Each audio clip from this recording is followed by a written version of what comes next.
All right, guys. Well, hello. Happy Wednesday, everybody. Welcome to your happy hour of history, or actually 2 hours of history with me and Courtney today. I'm glad to see all you guys. I'm glad you guys are all here. Courtney, looks like you've got a popsicle. I'm jealous. Uh, the air conditioning went out on my, not you, Courtney, a different Courtney. Sorry. Um, Air conditioning went out of my house. So if I start sweating, I apologize, but this is my way of solidarity with everybody in Houston right now. Okay, so I did it on purpose. Um, Let me share my screen so we can get rolling here. And we're picking up our story in the kind of midpoint in many ways of the Spanish experience in Texas. And I just want to remind everybody of a couple quick things. One, light up the chat with questions you guys have. Okay, as we're going along, if you guys have historical questions of any kind, throw them in the chat. When I hand it over to Courtney, I'm going to run to the chat and I'm going to answer questions. And there was some really good ones last time. Anything you guys have on your minds, just throw it down there. I'd be delighted to address it. And then the same is true for Courtney. When when she's talking, if you guys say like, oh, that's neat, that's a question, how can I use this? She's an expert, she's fantastic, she's amazing. Throw them in there and she will address them while I get rolling again. And then hopefully this time at the end, we might have some time for questions. Just depends. We've got a lot of material to get through. But we hope to be able to do that as well. All right. So with that, let's dive in on day two here. We talk about, as you can see, the collapse of Spain and rise of Mexico. And what I want to frame for you guys before we even get started on this stuff is that what we're looking for in many ways is the connections across time between the pre-contact period amongst the Indians to the Spanish explorations to Spanish settlement where we are today, to the collapse of those Spanish settlements, really, and then the establishment of Mexico. We're looking at all the connections over time and how these really cool different pieces of Texas history that we so often treat as completely separate unto themselves actually connect together and tell a much bigger, hopefully for our students, much more interesting story that they can remember and connect to larger things, right? So where we left off last time is we talked about geography. As Courtney and I said, everyone's favorite subject to start with. Who doesn't love that? But it matters enormously. We talked about all the different tribes and where they lived and where they made their homes and how they'd adapted to that. Then we also talked about the Spanish arrival in New World, the conquering for Texas Indians. What matters most is the conquering of the Aztecs by Cortez, because what the Spanish find is that the land, the geography matters. The land has silver throughout Mexico, or what will become Mexico. And they start pulling silver out by the literal ton. And they're out looking for that every which way they can, which is how the first Europeans show up in Texas with Cabeza de Vaca's shipwreck, basically around Galveston Island, right? And so we have Cabeza de Vaca, we have Coronado, we have the De Soto expedition that come into different parts of Texas. And what the Spanish conclude, of course, is that Texas is worthless. It's got nothing of value. There's no gold, no silver. It's just a lot of Indians. Most of them look like Caronquas, and those look scary to the Spanish. So they're just going to ignore Texas for a real long time while the Spanish focus on what is really important to them, which is getting as much silver as they possibly can out of the New World, right? And so that's really how, for most of the Spanish period that concerns where we talked about yesterday, Spain is focused on getting silver out of Peru and out of what it calls the Viceroyalty of New Spain, which is mostly Mexico, right? And they're pulling it out by the ton and making an enormous amount of money. As we talked about, if you look at this map, you can see what Texas means to the Spanish. It's way off on the hinterland. It's the very far frontier. That's an important thing to keep in mind because they don't care about Texas until somebody shows up, man with the long curly hair here, Robert La Salle himself, and, does a terrible job as a colonizer. La Salle's expedition, as we talked about, is an absolute disaster. But he represents a fear for the Spanish, right? That if La Salle can establish something, even on the far-flung frontier of this silver mining mecca that the Spanish have settled out, that the French might get a foothold in and might be able to threaten.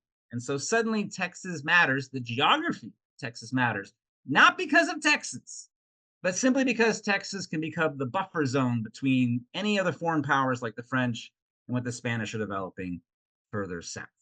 So, in the aftermath of La Salle's expedition, the Spanish decide, okay, fine, we'll come to Texas, we'll set up permanent settlements of some kind, we'll do this because we kind of have to, but we're going to do it on the cheap because we're not going to invest any money in Texas, really. And so they decide that they're going to try to use the mission system, which is, again, we talked about last time, was developed, especially in North American context, within Mexico, specifically to defend silver shipments and to turn the Indians from being hostile enemies to Spanish loyal subjects, ideally tax-paying subjects, who can be counted on for the Spanish crown, right? It's worked in central Mexico, kind of. So they're going to bring it up to Texas, all right? So that's where we left off last time, and we're going to pick it up again. So this first section, the question is that going to work? Was Spain's use of the mission system in Texas as they try it out successful? All right. And when we left off last time is that Spain tries this first immediately after the La Salle expedition, starting in 1690, and there's a 3-year attempt here where they come in, they pick the Caddos in East Texas as the group they're going to missionize to because they're far east, and that's strategic for the Spanish. They're trying to get as far east and therefore claim as much land as they possibly can against French incursions as they can possibly. So they go to the Caddos. And then because the Caddos are so agriculturally centered because of their geography, because they have little towns, and not even little, they have towns and cities basically that the Spanish recognize look similar in some ways to the Spanish ones, that it looks like it'd be easier to convert them to being Spaniards than it might be to convert, say, the Karankawas or the Atacapas or groups like that, right? But does it work? No. And that's what we left off last time and we're picking up today. It doesn't work at all because the Caddos don't want to become Spaniards, right? Like the whole goal of the mission is to turn Indians into Spaniards. And the Caddos have zero interest in doing that. And virtually none of them go into the mission for any other purpose than to trade. They'll go to the mission to trade, but then when the Spanish run out of stuff, they leave the mission.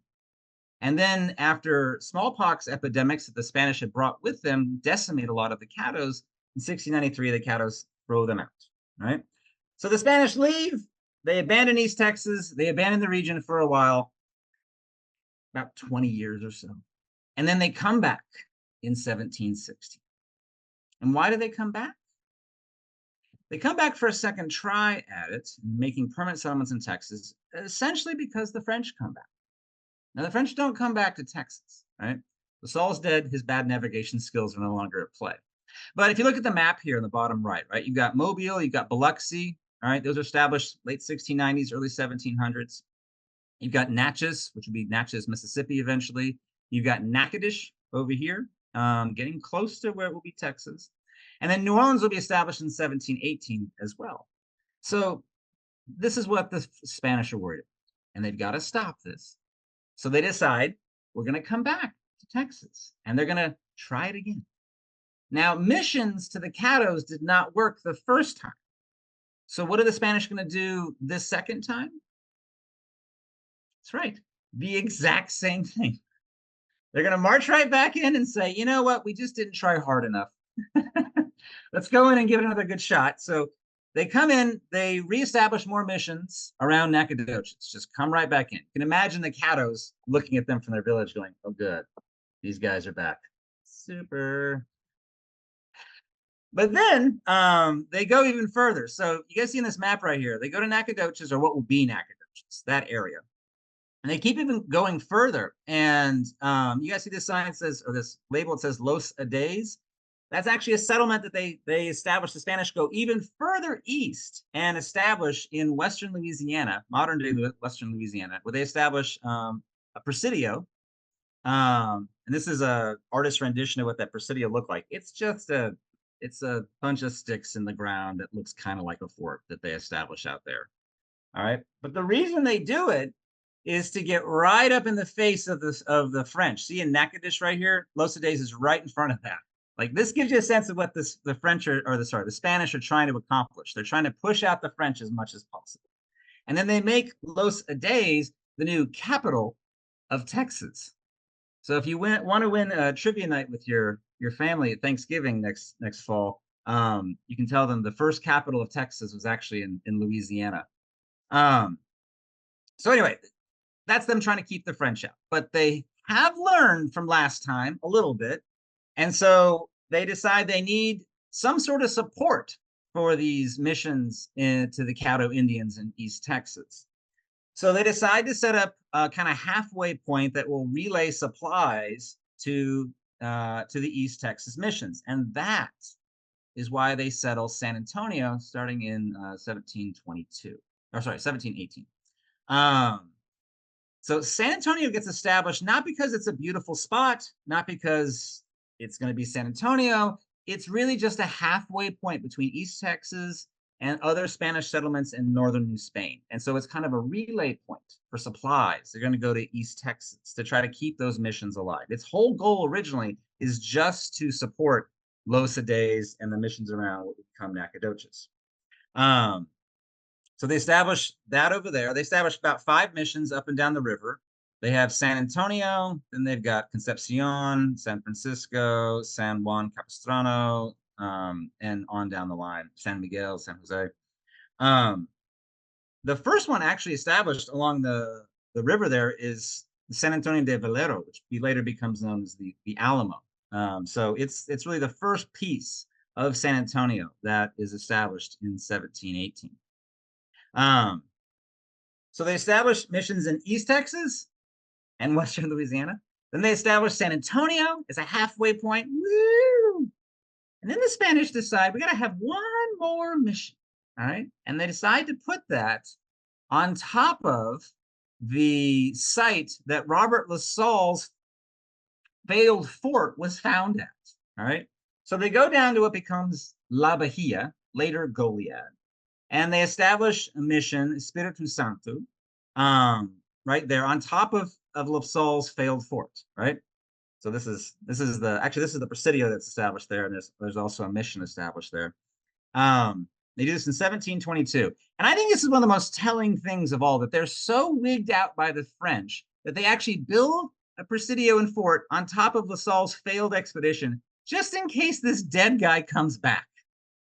I mean, that gives you a sense of how insecure the Spanish are feeling about what's going on in Texas and their ability to hold on to this region, right? So anyway, so by 1722 or so, they've established kind of 3 major footholds in Texas. East Texas around Nacogdoches, which is ministering to the Caddos, right? How well does that go? Not very well. The Caddos are very wealthy as a tribe. They're very prosperous. They have a wonderfully lucrative trade empire that they run themselves and do very well with. They don't need the Spanish.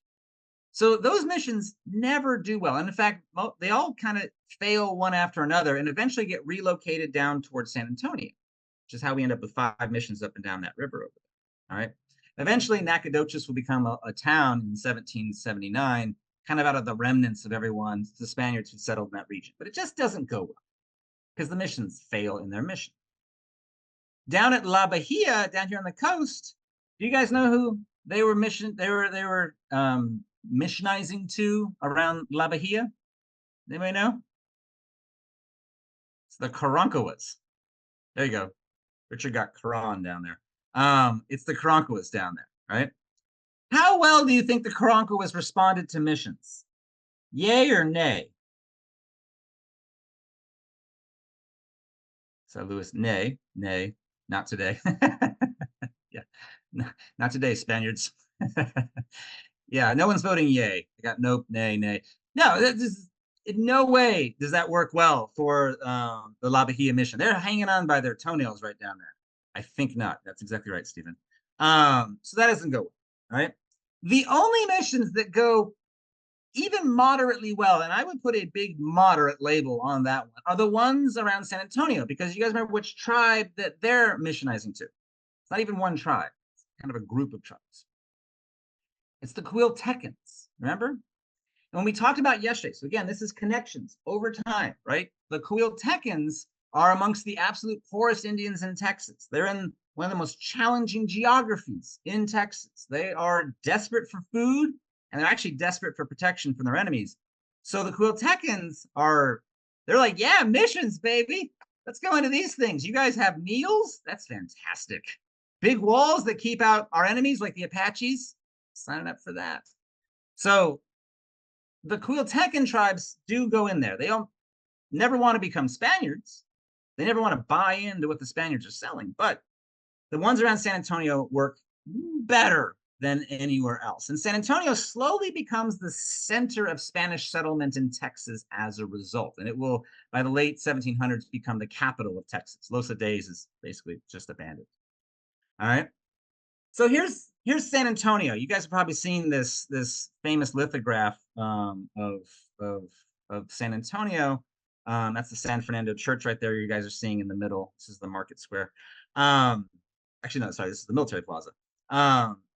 This gives a very beautiful kind of peaceful, bucolic view of what life in San Antonio in the Spanish era might have felt like. But it wasn't that. I'm just going to tell you. If you got sent to San Antonio, you were a soldier or you were a member of a soldier's family, right? You're trying to hold the line on Spain having a presence in Texas. And it's a hard life in San Antonio. You don't get paid very well. There's very few supplies. There's nothing to buy, even if you had your money and there was supplies to be had. It's just, you're on the far-flung frontier, kind of all on your own.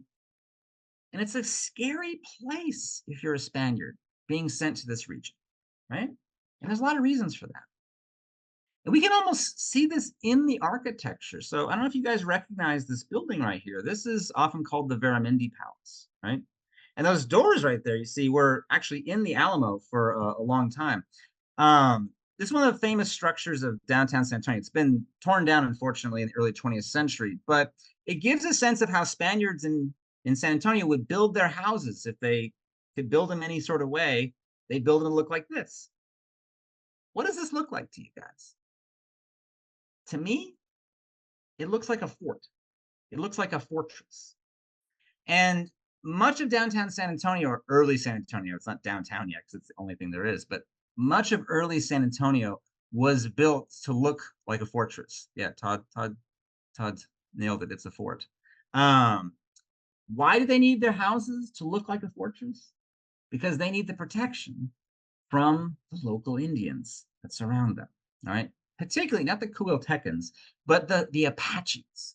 All right, because again, to reiterate, we were just banging into the ground yesterday. Geography matters. And in this case, geography matters in a massive way because San Antonio is established, right on the edge of the plains, right on the edge of Apache territory, right?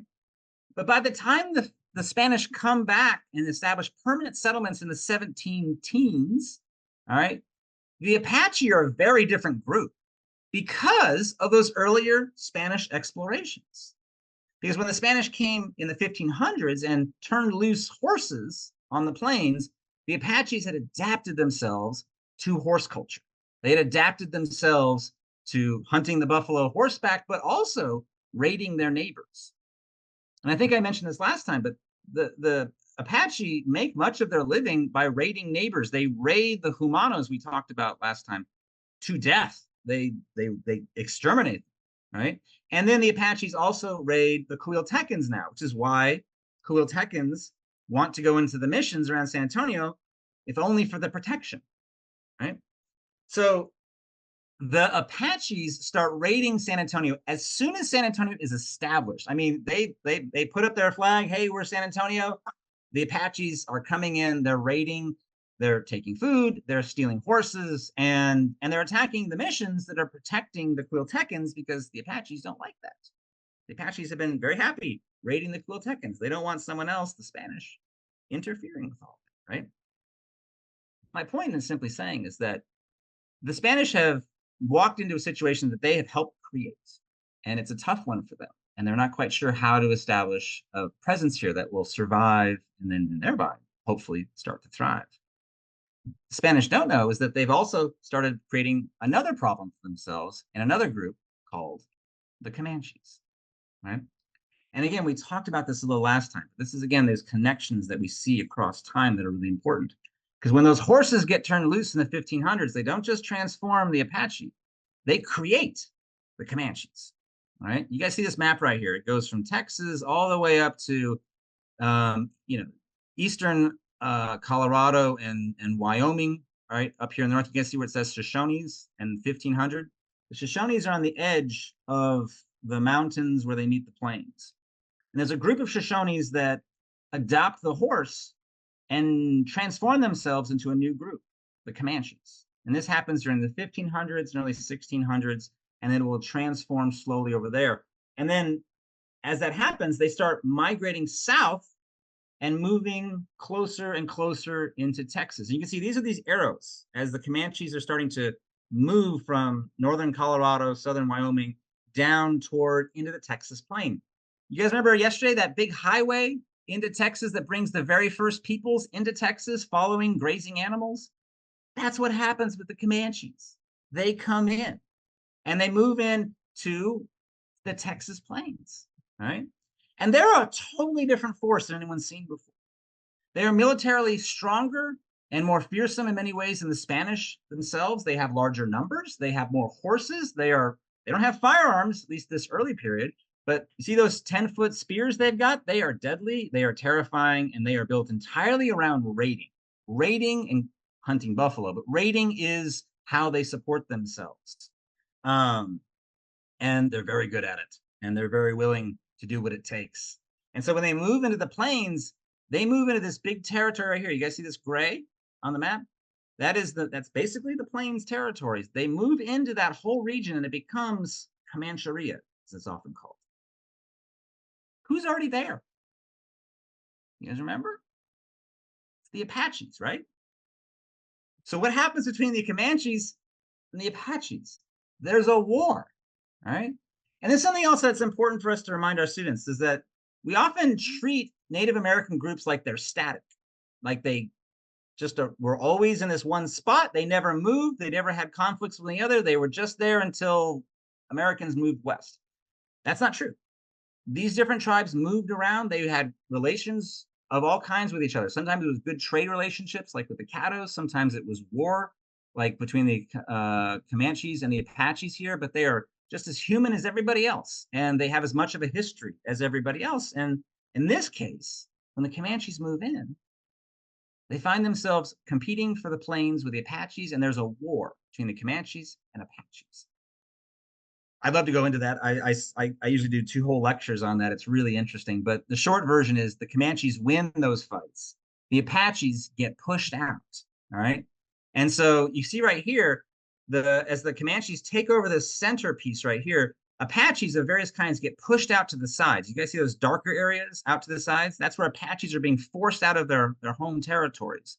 And that means that they're being forced to raid even more just to support themselves. And they're being forced into territory. You guys can see San Antonio down here that the Spanish are trying to settle. And that's on the edge of La Bahia as well.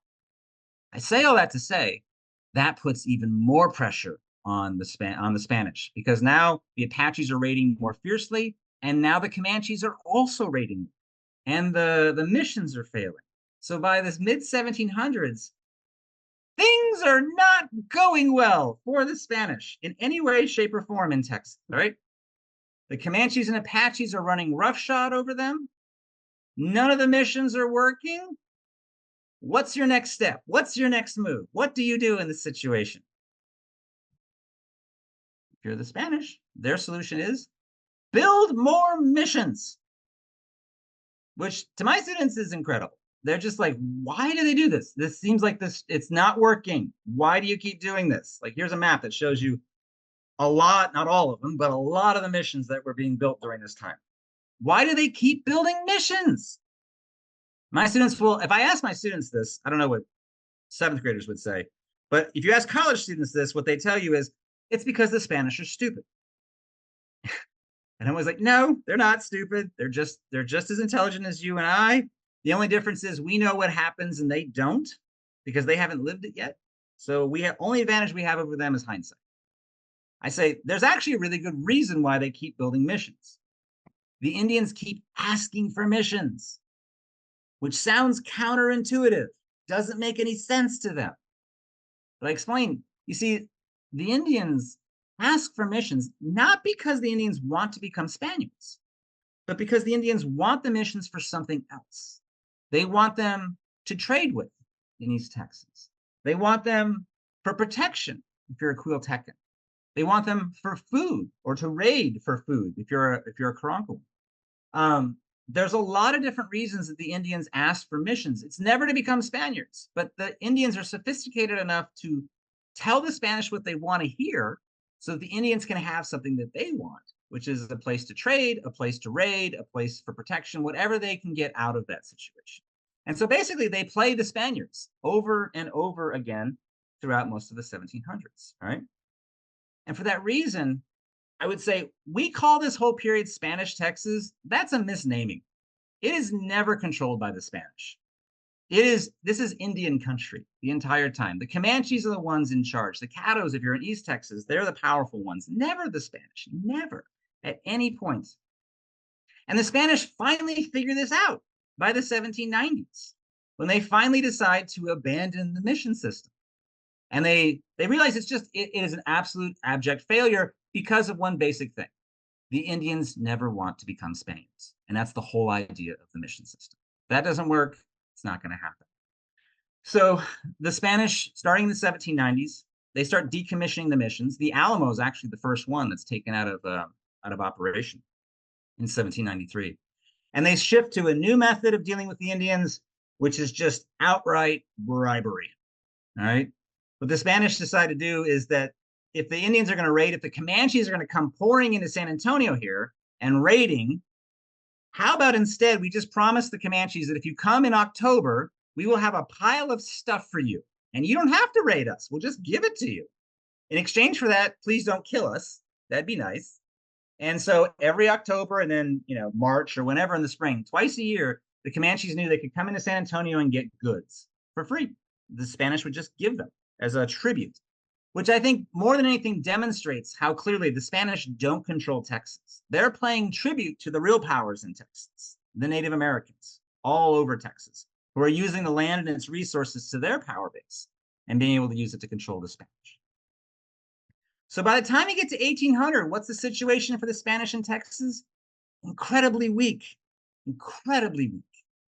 The Spanish have 3 settlements, I would call them campsites almost, in Texas. You've got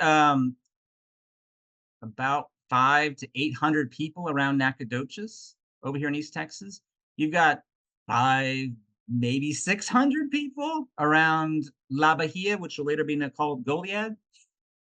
And the best you've got is San Antonio, there's maybe 1,500 Spaniards there, all right? But you have a tiny little presence in Texas. It's not very strong. The Spanish recognize this as a weak point. And the question is, what are they going to do about it? All right. So I'm going to pause right there and hand the mic over to my co-conspirator, Courtney, who has some terrific resources for you guys to build on. Oh, and anything in the chat, I'm going to jump in the chat now. If you have questions for me, throw it down there if you haven't already.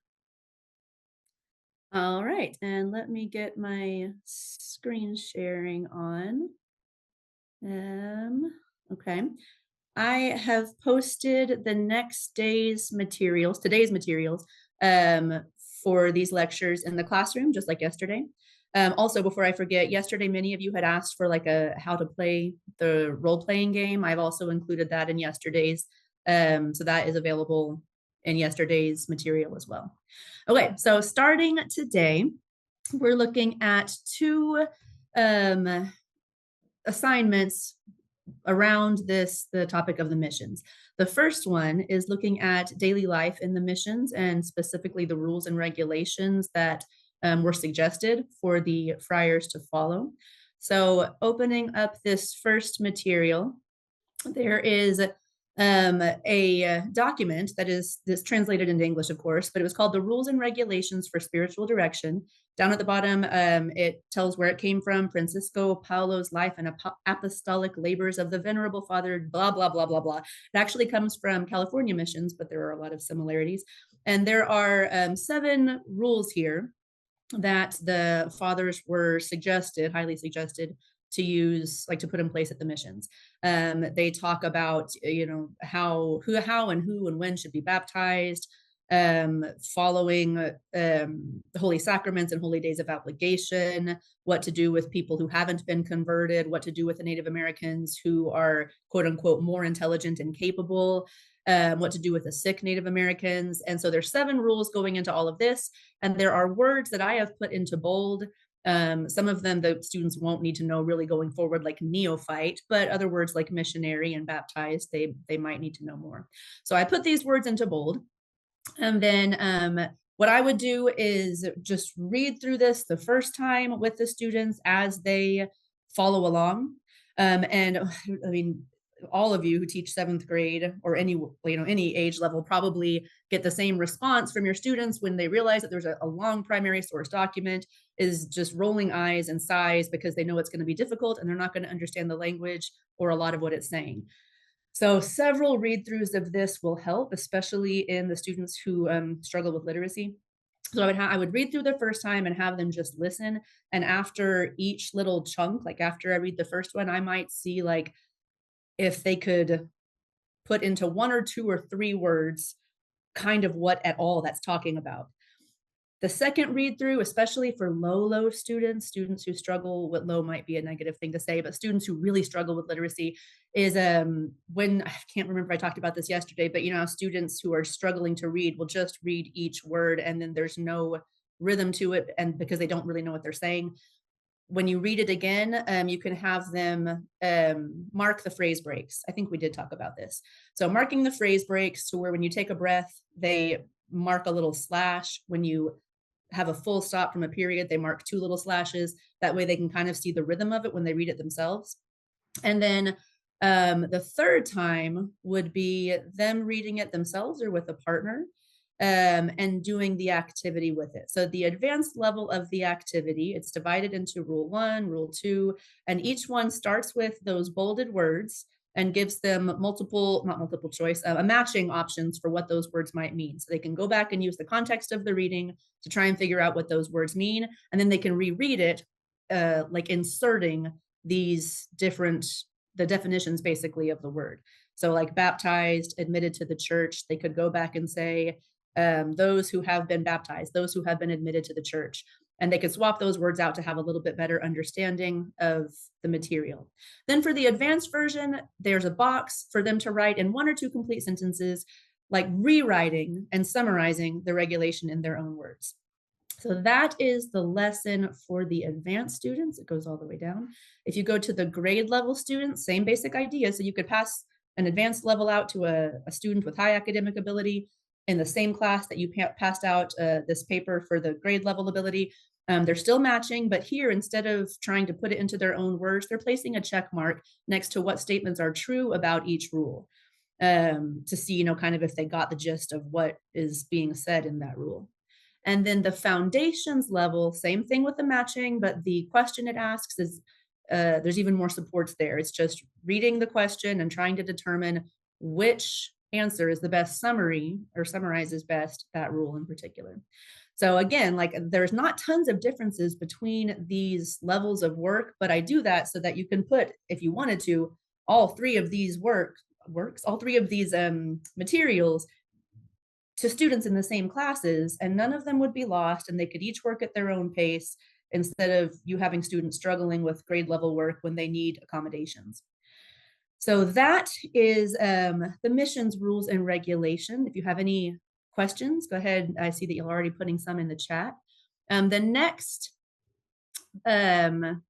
material, it comes from a man named Father Fernandez. His full name is quite long, but Father Fernandez was a missionary in around San Antonio, and he wrote a report to send back to the Spanish government about the missions there. So in this set of materials, there is a matching element. So I've given a teacher guide because it tells there's excerpt cards and translation cards that we match together. So the answer key tells, the what goes with what. And then it gives kind of some steps on the lesson, but the rest of the lesson is really self-explanatory. So this first material for this, with these old parchment looking paper quotes, are the excerpt cards. These are specific excerpts from his letters back to Spain. Um, like this first one saying, the Indians of this province are generally docile and show no opposition to the faith, but they want no subjection to royalty, even though it be mild. Their first interest is temporal comfort, for they are more concerned about having food in abundance than with any fear of life eternal. And so there's I think 6 total quotes that he has written about this relationship and how the missions in San Antonio are working. The second material is a more modern looking sort of notebook thing that shows this is the translation, how we would say it in modern day. So that first excerpt that I read, a modern day translation could be, the Indians here are mostly calm. They aren't against the Spanish religion, but they really don't want to follow Spanish laws, even just a little. Mostly they want their basic needs taken care of. They want food, not salvation. So the student's job here would be to match this excerpt with its modern day translation. And you could have them, because hearing it several times is always good, you could give them just the excerpt cards first, or have them focus on the excerpt cards first. They're already put in order, so they don't have to figure out the order. But you could read through them and just have them follow along as you're reading. And then the second read through, or you could let, depending on what level they are, if they're advanced, you might not need a second read through. But the second read through, you could do the thing where you mark the phrase breaks, because that does help. And then the third time, they could do this individually or with a partner, or in groups of 2 or 3. They look and try and figure out which of these modern translations goes with these excerpts. I do this activity a lot for any kind of primary source, because having that modern translation really helps, and they can kind of connect what in the excerpt goes with what phrase in the modern translation, and see how the words make more sense. Then the materials here, the lessons, the advanced lesson, we've seen something like this before, I think for sure in yesterday's, where it has the excerpts 1, 2, 3 through 6. They write the translation letter, and then they paraphrase the problem that is being described, because most of the excerpts are about problems in the missions. And it's, you don't have to do this, but it can be a good challenge to give them a word maximum. 5-word maximum. The less words you have, the more challenging it is, which might not sound logical, but for advanced students, you could even say like a 3-word maximum. That way they have to whittle it down to just the most important parts. So they're writing, what that problem is in that excerpt. The academic level and the foundations level look identical, but the descriptions for what they should be doing give a little bit more leeway. Like this one, this also says 5-word maximum, but you could say 6-word maximum, or you could say write it just in a sentence. And for the foundations level one, often I would tell them, or like here on the grade level one, you could just tell them to pick out like, the 3 words that are most important from that excerpt or translation. And then the foundations level one, they are circling or highlighting what the major problem is. And the options are the same in every single box, because every single problem that the father highlights is one of these problems: disease, disinterest, language barrier, deaths, anger at the Spanish, or lack of resources. So that is how I would do these 2 lessons with mission life and problems at the Spanish missions. I flew through that. I was trying to follow yesterday's pace, because we were a little bit behind yesterday, but that is all that I have there. Let me come back to Zoom. Stop sharing. Okay. And I'm back. So I guess I can turn it back over to you, Andrew. I kind of went through that super, super fast. Sorry. No, it's perfect. Perfect. All right, you guys have any questions? I spent the whole time in the chat, actually. So you guys have been fabulous throwing stuff down there. Please, yes, I just saw Mackenzie saying excellent resources. If you have questions or ideas, or if you have ideas of stuff that you use with these kinds of things, I found you guys share those sort of things. That's really helpful for everybody. So don't be shy about bouncing around some of the stuff, or how you think Yeah, so like Richard just said, it would take the students maybe 2 days to do some of this stuff, which I think is a helpful context point for folks. All right, so let me share my screen again here and dive back in with our story. All right, so the 1700s mission system is what the Spanish are trying desperately to use in Texas. And we had a couple questions in the chat I wanted to follow up on just for everyone's context, which are really good questions, which is, are the Spanish doing this because the missions are cheap? And the answer is yes, yes, that's exactly why the Spanish are doing it. They have to put almost no resources into this. All they really need for some missions are a couple of Franciscan friars who you don't have to pay them. They're doing it because they're Franciscan friars. And you really don't have to put many resources. You need some soldiers in the presidios, but as things go, the Spanish, they're not trying to settle Texas because it's a great place. They're trying to settle Texas because they just want to keep everybody else out. So even if the missions fail, as long as the French aren't there, that's a success from the perspective of the viceroy in Mexico City. So the question, you can ask, did the Spanish succeed or fail? I mean, in many ways, they succeed because the French don't come back, and neither do any other group. But in a larger sense, they fail because what they're really trying to do is establish this is Spanish territory. Y'all all stay out. And they don't do that very well because they're so weak, because the Indian groups remain so much stronger than the Spanish. And that leads to a serious problem for the Spanish, because as bad as things were in 1800, they're going to be infinitesimally worse by 1820. So in the next 20 years, from 1800 to 1820, and this is a period I don't think most people talk about in their classrooms. I don't think most of us spend time on this period very much, except to hit some of the teaks like Gutierrez McGee. This is probably the most crucial pivot point from Spain to Mexico, these 20 years, 1800 to 1820, all right? Because as you can see here in the essential questions, Spain's position is only going to get weaker. So why is that? Why did Spain's position in Texas only get weaker during those 20 years? And then, related obviously, why did the Spanish settlements in Texas nearly collapse by 1820? I mean, they're not doing well in 1800. But they are literally on their last thread by 1820. And that's the story that we need to unpack, because it's going to explain what Mexico inherits. And that's, again, that's the theme of this whole series, is these connections over time, these connections between units, that the seeds you plant in the early units in the Texas class will bear fruit, I guess. They'll spring to life in useful ways when you get to the end of the Spanish period, when you get to the Mexican period. These things connect, and that helps our students see those connections, right?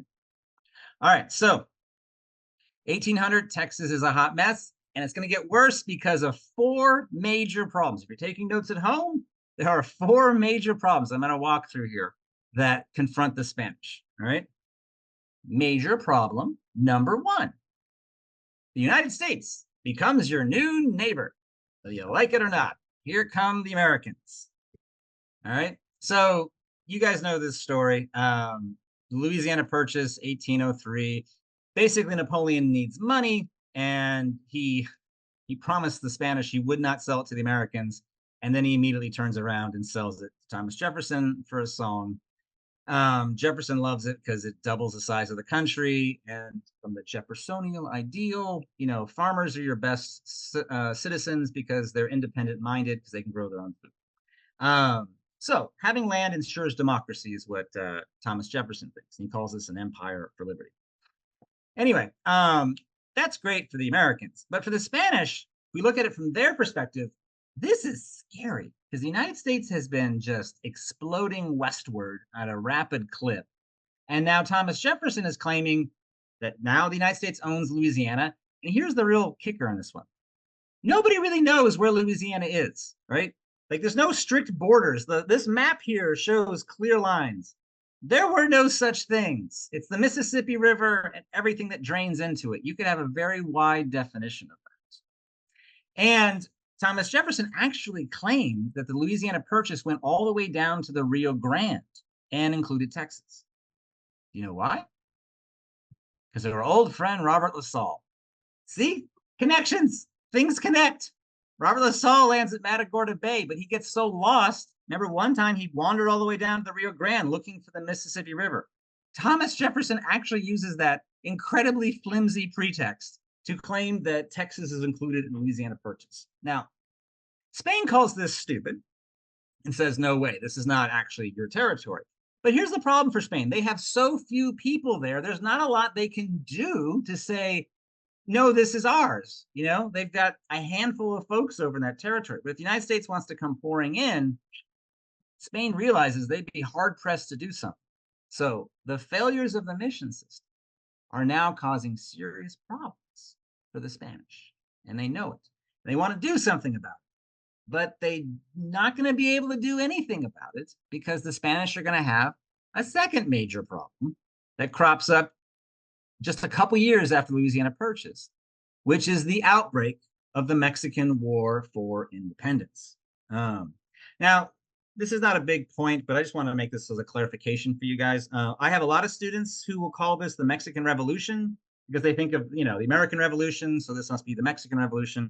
In history, we don't call this the Mexican Revolution. We call the 1910 to 1920, we call it a kerfuffle, but the war there, the Mexican Revolution. This is the Mexican War for Independence. So just so you know. But it comes from a lot of anger that's been building over a long time in the Spanish Empire, right? And this goes back to, again, stuff we were talking about yesterday that now bears fruit today, which is, you guys remember this map, right? What are the Spanish doing in Mexico? They're pulling money out as much as they possibly can, as much silver as they possibly can. And they're treating Mexico and Texas really as an ATM, or not Texas, Mexico writ large as sort of an ATM. So these are all these mining towns and mining cities and things like that. And the Spanish Empire, when they're doing this, they're putting people in charge that the king back in Spain thinks he can trust. Spaniards, usually ones connected to the royal court, right? So he sends over a bunch of Spaniards. They're the ones in charge in this territory. And some of those Spaniards have kids in the New World. And those are Creoles. They're born in the Americas, right? In Spanish, it's criollos. But these people are different in European eyes than Spaniards born in Spain. If you're born in Spain, you're called a peninsulares, which is someone from the peninsula of Spain, right? You're not only native to Spain, you're a European. And Europeans thought of themselves as superior to anyone born in the Americas. Why? Because that's what we do as humans. We find ways to rationalize that we're better than other people. I think it goes back to the caveman times where it's us versus them and all that sort of stuff. It's a bad hardwiring in our brains, but it produces this situation where anyone who's different looks scary. And so for even Spaniards whose parents are both from Spain, if you're born in the Americas, you're seen as lesser than a Spaniard born, and therefore less trustworthy, really, than a Spaniard born in Spain itself, an insulare, right? That's going to breed a lot of resentment because it's the Spaniards from Spain who get all the real powerful positions, and the Creoles or criollos, the Spaniards born in the Americas, they're kept down a little bit. They don't get the really good jobs, the wealthy ones, the most important politically jobs. They don't get those things, all right? And then social stratification goes way down from there, right? Because some of these Spaniards in the New World have kids with Indians in Spain, and that produces mestizos. Mixture of Spaniard and Indian creates mestizos. And the Spanish start building these very complex, we'll call them dictionaries, but charts really of who produces what. If you're a Spaniard and you have a child with an Indian, that says here on the left right here, Español con India, that produces a mestizo. If a mestizo then has a child with a Spanish person, that's a castizo. And then it just goes on from there. There's a bazillion different categories, including if you have a child with someone who's of African descent, if you have a child who is, his parent is, 1/4 of this and 2/3 of that and whatever else. You can see like this just goes on and on and on. in all kinds of very complex things. And I show this to you guys because one, it's kind of fascinating, but two, it really illustrates the social stratification, right, that happens in the Spanish Empire in Mexico, where certain people are at the top and everybody else is somewhere down the ladder. And the closer you get to being white European at the top, the more power you're going to have. Right. So if we really break this down, it's like a pyramid. Here's my favorite pyramid. Actually, I don't endorse this pyramid. This is a pyramid of oppression. But like this is a really good illustration of the social stratification in Spanish Mexico. You can see at the bottom are the vast majority of people who are there are Indians, who, by the way, don't speak Spanish and don't like the Spanish. Above them are the mestizos, who are part Indian, part Spaniard. Above them are the Creoles, who are Spaniards in terms of their parents, but were born in the Americas. And then at the very tippy top, just that little bitty bit there, are the Peninsulares, the Spaniards born in Spain, just the very few people. All the real power, all the real wealth is concentrated in those Peninsulares at the very top, just that small little group of guys, right?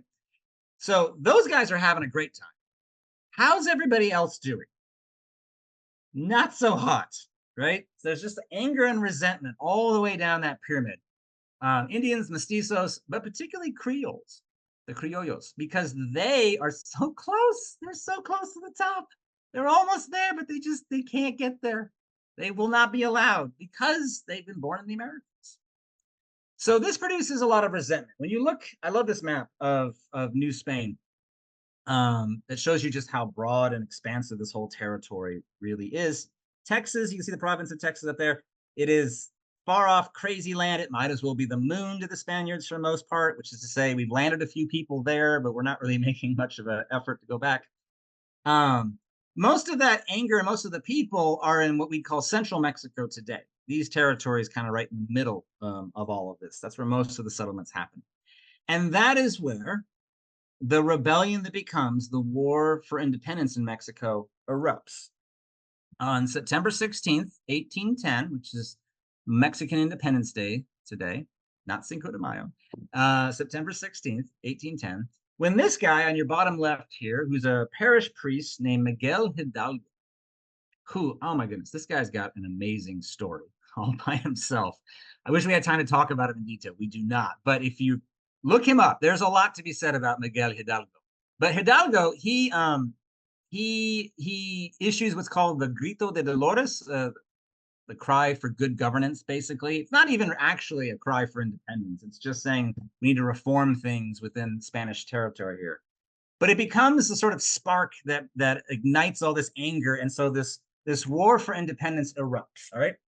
Why am I going on and on about this? Well, much like the defeat of the Aztecs, what happens in central Mexico is what's going to bring big change to Texas. And it's something I emphasize to teachers every time I get a chance to talk about it. Don't just teach Texas as though Texas is an island where things happen only on island Texas and nothing is connected to anywhere else. Texas is North American history. It's American, it's US history, it's Mexican history, it's Spanish history, it's Native American history, but it's also world history. And you really can't understand any of these things if you separate them all by themselves. They're all connected together. And that's what's fascinating.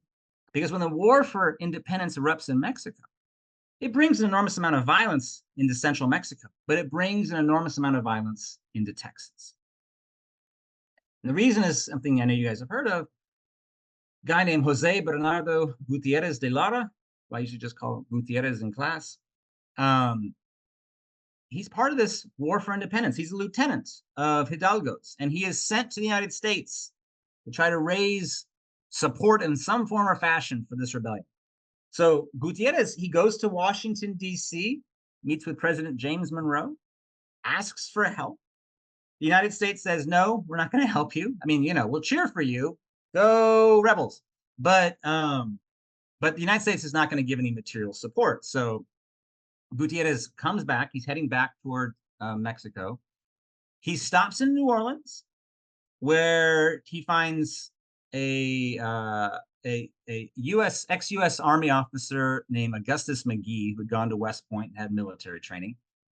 And those two guys join forces and they recruit a bunch of Americans in the bars of New Orleans. So if you want to start a small army, you need to find angry, disaffected young men who are drinking in the bars of New Orleans. That is what the Gutierrez McGee guys do. And they create, you guys have heard of this. I know you guys teach this, the Gutierrez McGee expedition that launches itself in August of 1812. They invade Texas, come through Nacogdoches, take it over in like basically 2 seconds. Go over to San Antonio de Bejar, which is mostly known as just Bejar at the time. Take over the capital of Texas. Woo! The rebels are doing good. They then capture the Spanish governor of Texas, a guy named Manuel Salcedo. And the rebels, I mean, Hidalgo's rebellion, they've taken over Texas. It's actually one of the biggest successes of the rebellion around that time frame. Hidalgo himself had been captured and killed by this point. So they capture San Antonio, they capture Texas, the rebels do. Things are going real smoothly at first. Then the rebels, I would argue, make a mistake. They take the governor, Manuel Salcedo, the Spanish governor, and they take him out of San Antonio and they kill him. They slit his throat and they stab him to death. They really violently kill this guy. And when that happens, word gets back to Mexico City that not only have the rebels taken over Texas and taken over San Antonio, they have actually murdered the governor there. And the viceroy in Mexico City, the Spanish viceroy, is like, nope, not putting up with this. So the Spanish viceroy decides, okay, I need to send an army there to put down this rebellion and extinguish all of this as fast as possible. So he looks for the meanest guy he can find to lead an army to Texas to put down this rebellion. And he finds a guy named Jose Joaquin de Arredondo. Arredondo was, well, actually, we had a question in the chat about Nuevo Santander. He was the modern day town of Lipas. Joaquin de Arredondo was the ex-governor of Nuevo Santander, so he knew the frontier regions a little bit. But more than that, he was a military man who was merciless. His nickname, just so you know, his context, his nickname was the Butcher, right? So they basically hired the Butcher to go destroy the Texas rebellion. And so Arredondo marches an army from northern New Spain into Texas, where he approaches San Antonio, where the rebels are holed up over there. And so the entire Mexican War for Independence basically moves to Texas, all right, during this 1812, 1813 period. And as Arredondo is marching towards San Antonio, the rebels hear about this, and they decide to meet Arredondo head on. And they march out of San Antonio, all right? All 1,400 of them. They march out of San Antonio and go south of San Antonio. And the two armies, the Spanish army and this rebel army, smash into each other on August 18th, 1813, at what becomes known as the Battle of Medina. And so the Battle of Medina, we don't actually know where it happened. There's a lot of theories about this. If you guys are around San Antonio, you've probably been reading recently newspapers. There's been a lot of archaeological work going on recently. It looks like it wasn't just in one spot. It was this running battle over a long ways. But it's significant in Texas history for a lot of reasons, one of which is it was the bloodiest battle ever fought on Texas soil because it is an absolute slaughter fest, the Battle of Medina. This is just an artist rendition of what maybe that looked like when the rebels were marching into the Battle of Medina.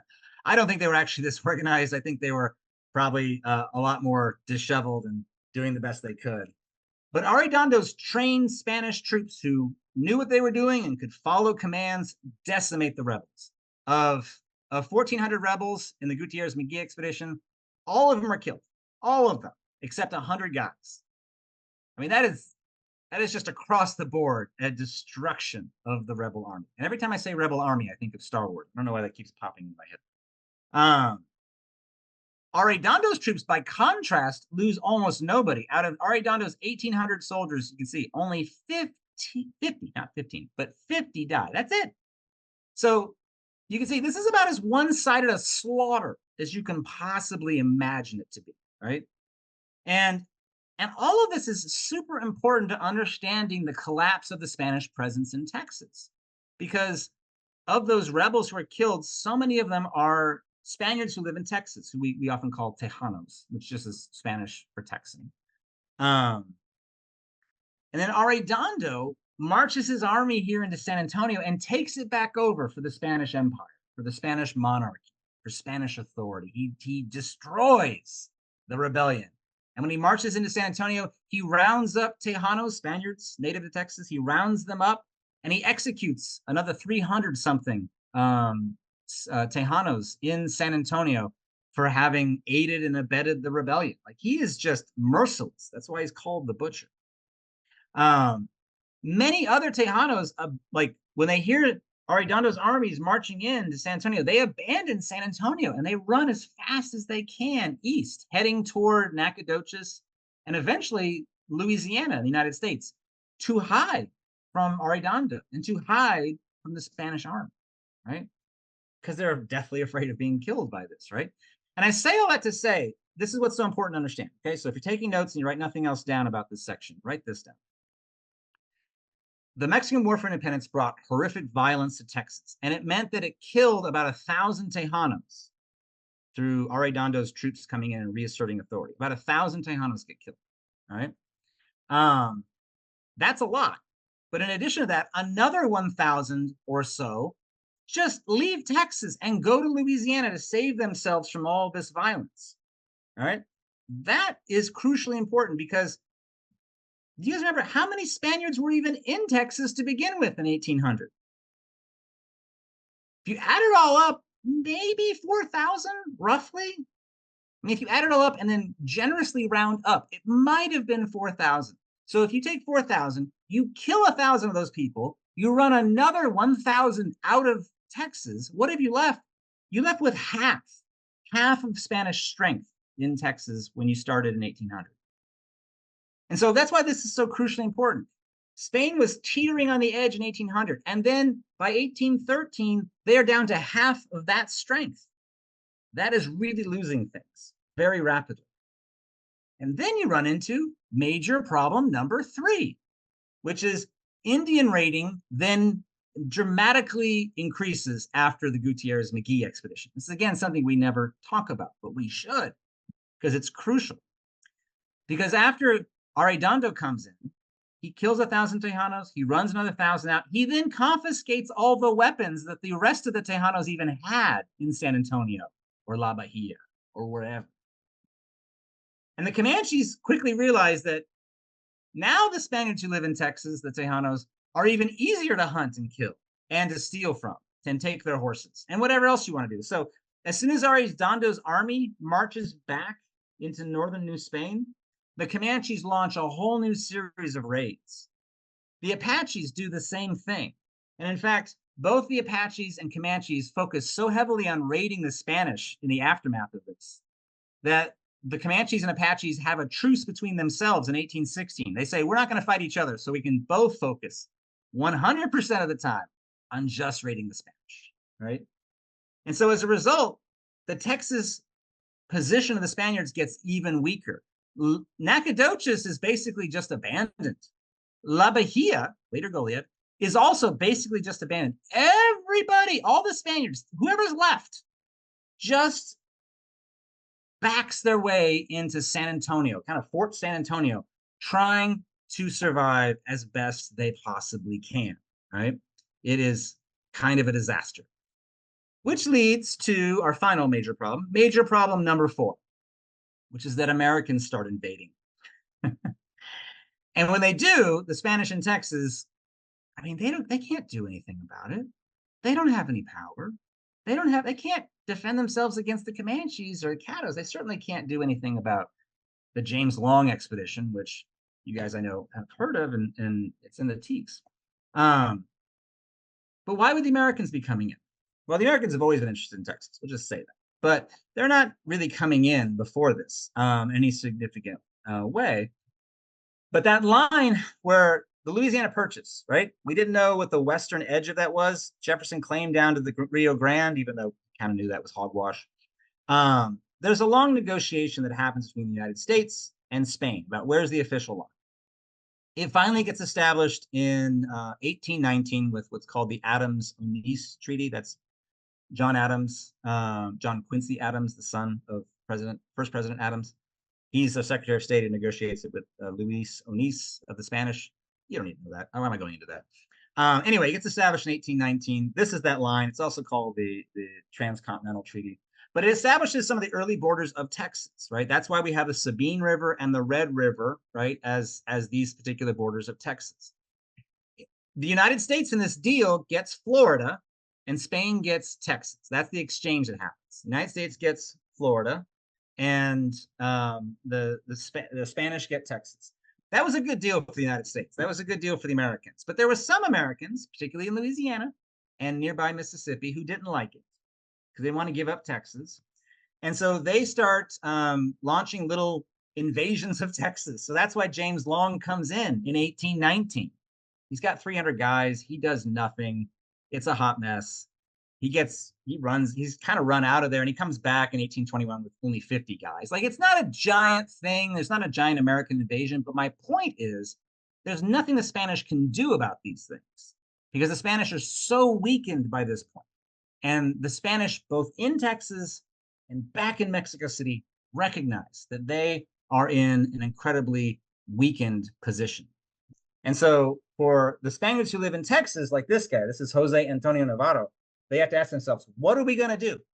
What can we possibly do with all this? Because we're facing basically a horrible situation, right? And so these are the major problems that are facing Tejanos by the time you get to the late 18 teens, the edge of Mexican independence. They had been decimated by the violence that the War for Independence had brought to Texas. I mean, just destroyed, right? Now there's nothing they can do to stop any Anglo-Americans who are coming in. Now that the aftermath of the Louisiana Purchase means there's a lot of Americans up along that border, there's not much they can do about it, right? They're overrun, as they always have been, by various Indian groups, particularly the Comanches, but also the Apaches, and even the Karankawas are a scary threat to the Spanish because they're so weak in the territory. And here's the through line, all right? And this goes back to the early Spanish period. They're not getting any help from Mexico City. The only time Mexico City sent a large army to Texas was to put down the Spanish in Texas from their rebellion, right? They get no other support pretty much any time. And so the question is, what could the Spanish possibly do to save themselves in Texas? Well, they're not going to get to answer that question because at that exact moment, why history matters, right? The timing of things matters. At that moment, Mexico wins its independence in 1821. And so things change again. But here's the thing. We can't treat Mexico like it just starts with a blank slate. It doesn't. It starts with all these things we've been talking about under the Spanish period. It inherits all of these things. So you have to understand that if you're going to understand what happens under Mexico. Because none of what Mexico does makes any sense unless you understand what happened before that. So with that, I'm going to pause for a second here, and I'm going to hand the mic back to my colleague, Courtney, who's got some more stuff for you guys. And then I'm going to jump into the chat. And if you have anything for me, just throw it down there and I'll see you guys there. All right, I'll try to go a little slower. When I get excited, I talk real fast, excited or nervous or both. Okay, so a couple of things that showed up in the chat that I wanted to say in general, because they were great questions and I had not addressed them before, and I think they could help a lot of people. There were a lot of comments asking about the length of time that the assignments would take. And the ones that I've shown today, I would give 1 day for. I had 47-minute classes. I would spend about 8 to 10 minutes at the beginning on a warm-up, and then 5 minutes for them to tidy up at the end. And so a lot of y'all had said like this would take longer for your classes. And I definitely had those classes too. I had students who by SPED and 504 accommodations could not have any like written work. So ways to scaffold these lessons, especially the ones that have like individual parts, like matching the excerpt with the translation.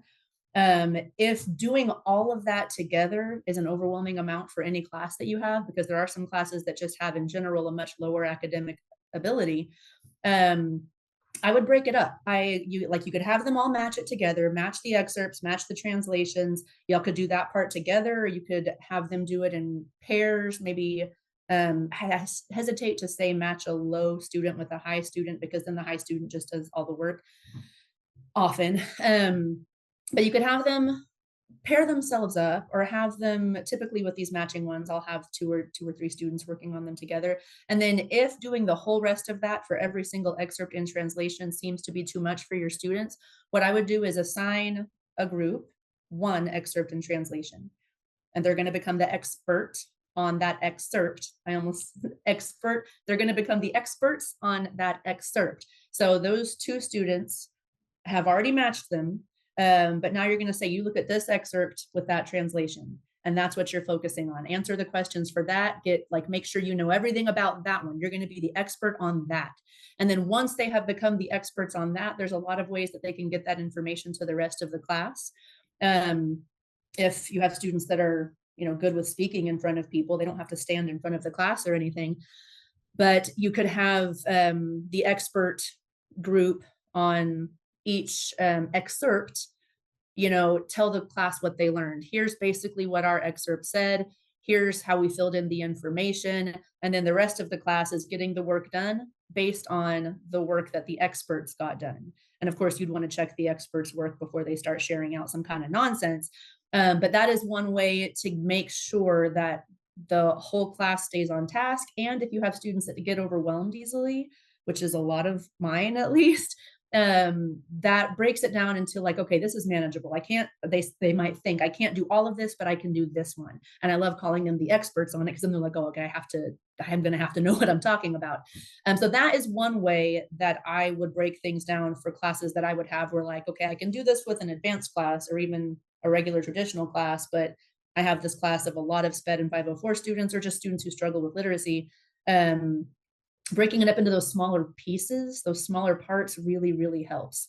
Or leaving it all together and then just really hand-holding, walking them through every single step. And then when they get to the last part of the thing, maybe you walk them through the first 4 excerpts and leave the 5th one for them.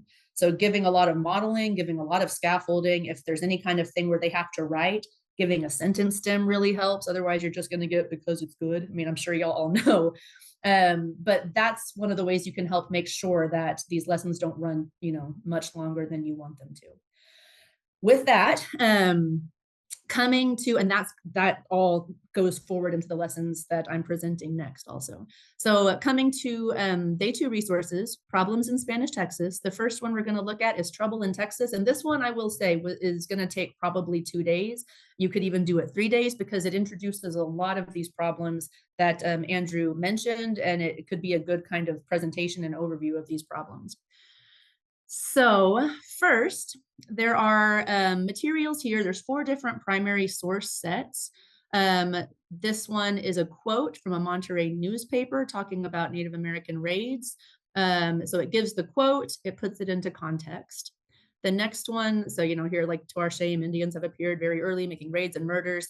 And then down here, it kind of explains what this is talking about. The second one is a map of North America following the Louisiana Purchase, and it puts that into context. The map is from 1919, a fun primary source there. It puts it into context about why this would be a problem for Spain. They have, the US is now bordering them. The US wants to move into Texas.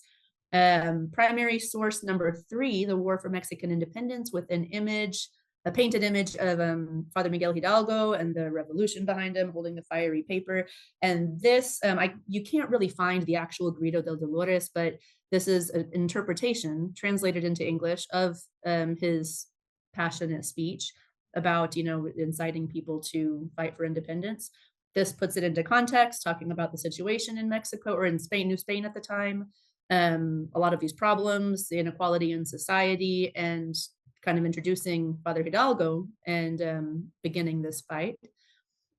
And then the last one is a primary source about the Gutierrez-McGee expedition from Arredondo's report on the Battle of Medina.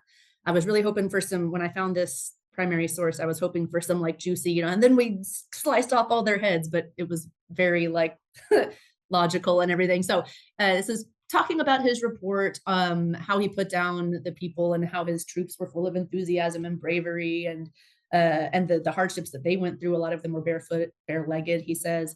They engaged, they had victory, they were excited. It puts that into context, referring back to Bernardo Gutierrez de Lara and Augustus McGee, and then how these Americans are coming in to New Spain. So these 4 primary sources, this is one of the times where I might say, you have an advanced class, you can put these up as a gallery walk, you can make them stations, you can have students who can do a higher level of work, hit all of the primary sources.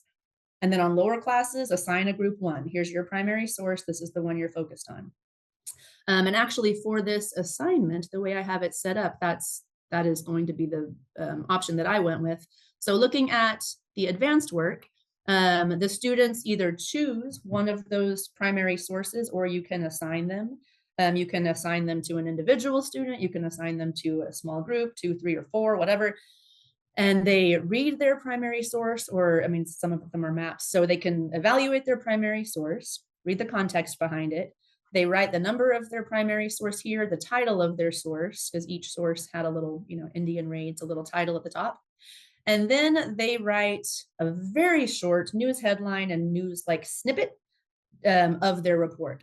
And this kind of helps guide them here. Write a headline for your primary source, write a short article. There's only 4 double-spaced lines, so it could just be like a brief summary, and you can encourage them to write it in kind of newspapery, sensational ways, and then drawing an image that corresponds to their report. At the bottom, report to their primary source, At the bottom of this, it's just asking, what is your document talking about? What's the problem going on in Texas and New Spain?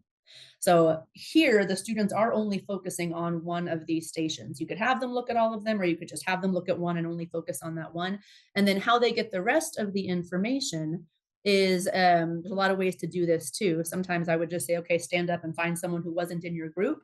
Or you could do that thing where you have an outside circle of students and then an inside circle of students, and then they rotate around. There's lots of ways that you can get this information out. You can have them stand up and present if it's an advanced class, here's what our primary source was about.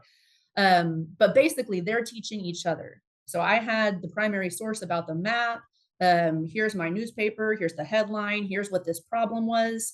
And they tell the other students, and the other students fill in the information that they need from the other primary sources. One thing I will say is, sure, probably you all have experienced this already. When this kind of thing happens, they'll be like, okay, here's my work, copy it. And we don't want this. I want you teaching what my primary source was about. What if they don't know how to spell something? Then you spell it for them. This whole thing should be about talking and sharing the information that way whenever possible. So once they have gone around and shared their primary source with the people who had the other primary sources, and they've exchanged that information, then they have all of the information, and you can have discussions on what were these problems in Texas, or in New Spain at the time, and you can have some good discussions about that. Now that by itself could definitely take 1 day.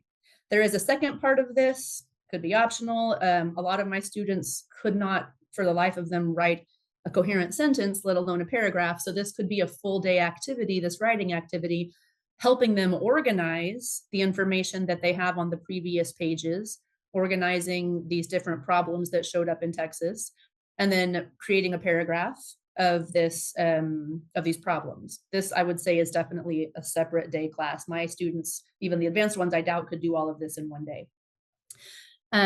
So the writing prompt is that, what were the primary issues that the government of New Spain was dealing with in Texas in the early 1800s. The only supports I give to the advanced students about this is I give them one multiple choice question that shows 4 different topics, 4 different sentences that could be a topic sentence. And maybe some of them would choose to write their own topic sentence. But if they don't know how to start, they pick which one would be the best topic sentence. They use that as their topic sentence, and then they can go back and use these other pages of information for what the problems were, and then pop a conclusion on there. So that would be the advanced work. Going to the grade level work, this part stays the same. They have their one primary source that they evaluate. They write the headline, same as everything else, and then they summarize their problem. And again, you could have them share that information out in a number of different ways so that everybody gets all of the problems on the second page. Now on this writing activity, because it's grade level and a lot of my grade level students really struggled with writing, they have the same prompt, they have the same directions, but I give them all the pieces of this paragraph. They're just out of order. So we would go through together if they really needed the help, or you could assign parts to, well, this would be difficult to assign things to, but you could have them do this individually with partners or going through it together, trying to put these in an order that would make sense for a paragraph about the problems in Texas. And then if you really want your students to hate you, make them write it in the correct order. That I know there'd be pulling teeth to get this done, but that writing action and seeing how these things work, and then seeing like the connections, the connectors for these reasons, meanwhile, those kinds of words, seeing how they all flow together can help them build their comfort and confidence with writing. Then the foundations assignment starts the same. You can give them a shorter amount to write here. They don't write what their problem was. They basically, as they're learning from the other students what these other problems are, they're just matching. So they have their problem here, whatever it was, and then all of the problems. So they'd find their problem down here. If they had the primary source that was the War for Mexican Independence, they would try and figure out which one of these matching items best summarizes that primary source, and they would write the letter here. And then as they're listening to the other students share out their information, they would just find those summaries that go with those primary sources and match them.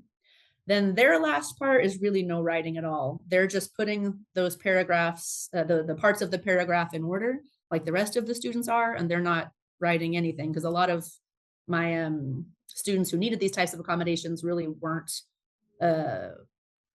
allowed, even in their sped accommodations, to write much. So there's the foundations work for that.